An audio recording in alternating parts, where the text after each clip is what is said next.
আমি তার সামনে থেকে বসে থাকবো, পিছন দিক থেকে হামলা করব, ডানে থাকবো, বাঁ দিকে থাকবো, তাকে একেবারে সারাউন্ডিং চারিদিক থেকে ঘেরাও করে ফেলবো। আমি শয়তান বলছে, আল্লাহর সামনে চ্যালেঞ্জ করে বলছে, অবশ্যই এই কাজটা আমি করব। আর আল্লাহ রাব্বুল আলামিনকে বলছে ওয়ালা তাজিদু আকসারুহুম শাকিরিন, আপনি তাদের অধিকাংশকে শুকরগুজারীদের অন্তর্ভুক্তই পাবেন না। আপনি যে তাকে সৃষ্টি করছেন বেমালুম সে ভুলে যাবে, সে জাহান্নামীদের কাতারে চলে যাবে, সে দুনিয়া ভোগীদের কাতারে চলে যাবে, সে ইস্তারাউ বিহি সামানান কলিলা, কোরআন শিখলেও উচ্ছিষ্ট ভোগীদের কাতারে যাবে। এই কোরআন বিক্রি করে সে উচ্ছিষ্ট ভোগ করবে, এখান থেকে ইনকামের ধান্দা করবে, মানুষের হেদায়েতের জায়গায় সে যাবে না।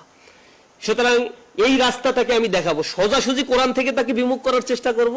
যদি এই জায়গা থেকে বিমুখ করতে না পারি তাহলে ছদ্মবেশ ধরবো, ছদ্মবেশ ধরে ওই দারুন নদওয়ার বৈঠকে যেরকম ফেরেশতা সেজে গেছিল, দাড়ি